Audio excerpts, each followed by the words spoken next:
Hello and welcome to part 91. In this video, we will understand how threads can impact the performance of a program. First of all, we should remember multi-threading programming is beneficial if we have more than one processor. If we have a single processor, that time multi-threading programming can impact negatively. Meaning, if we have two tasks that we need to run parallelly and we have only one processor, in that case, one processor will be doing the context switching, meaning it will execute one task for some time and then it will execute the second time for some time, and it will be switching between those two tasks simultaneously and completes those two tasks. Here, time that we are taking to run the task parallelly will be more than the time it will take when we run them sequentially. That's why if you are implementing a multi-threaded application, then you need to make sure the machine on which you are running your application is having more than one processor. You can go to command line, and on command line you can type echo. So you can type echo space number of processors, and you have to wrap this around percentage symbols, and you can hit enter here. Now you can see the number of processors that are available in my machine is 12. So I can implement multi-threading, but in case in your machine the number is 1, in that case multi-threading will impact negatively on your program because of the context switching. Okay, so now let's understand how much performance gain we can gain by using a multi-threaded application. Let's open Visual Studio. I have opened up my Visual Studio, and in my main method I have written two lines: main thread started and main thread completed, and all the code that we are going to write will write between these two lines. Okay, let's suppose you are creating a restaurant kind of application, and there will be one customer that will order two things, that is a coffee and also a tea.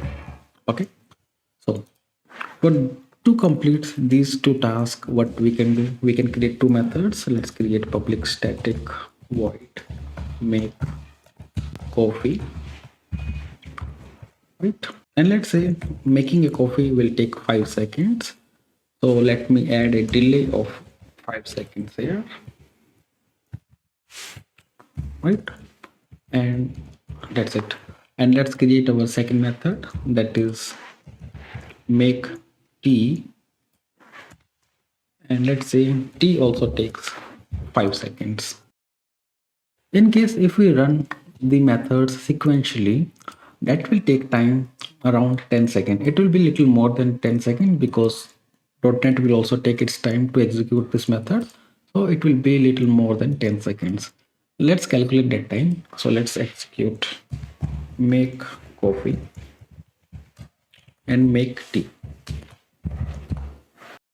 And to calculate the time that is taken by these two methods, we can use a stopwatch.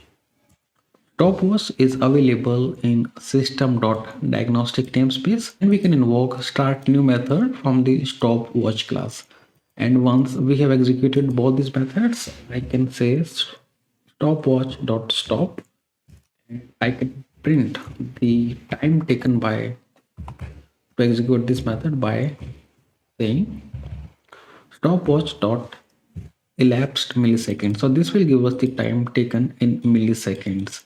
Let's run this application and see what is happening. Our application is running now. After a little more than 10 seconds, our program is getting complete, right? So it is taking around 10 seconds, right? Let's run this program again and see if there is any difference. Again, it took around 10 seconds, right? Okay, so this is the time that is taken by when we are running these methods sequentially. So we can note down here, it is little more than 10 seconds. So it is around 10 seconds and 19 milliseconds also. Now let's run these methods parallelly and see how much performance gain we can achieve using threads. So to run these methods parallelly, let's create two threads.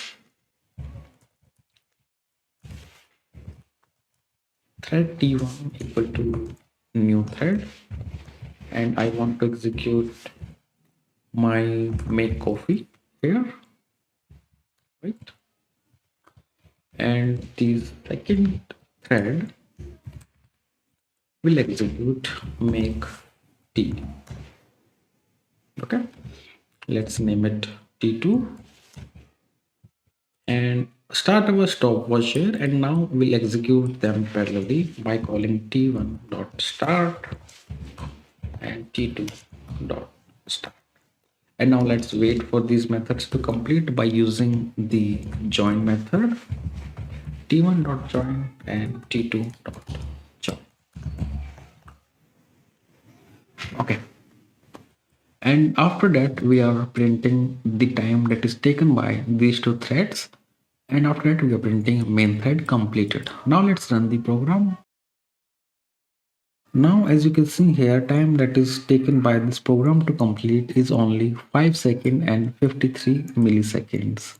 So the time has been reduced to half, right? Because now we are running both these methods, make coffee and make tea parallelly. So this is how you can calculate the performance of your multi-threaded application. You can write your code first sequentially and see how much time it is taking, and then you can write your program parallelly using threads and see how much performance gain you are making using multi-threading. And you can decide either to use multi-threading or not. That's it for this video. From the next video, we will start understanding async and await concepts.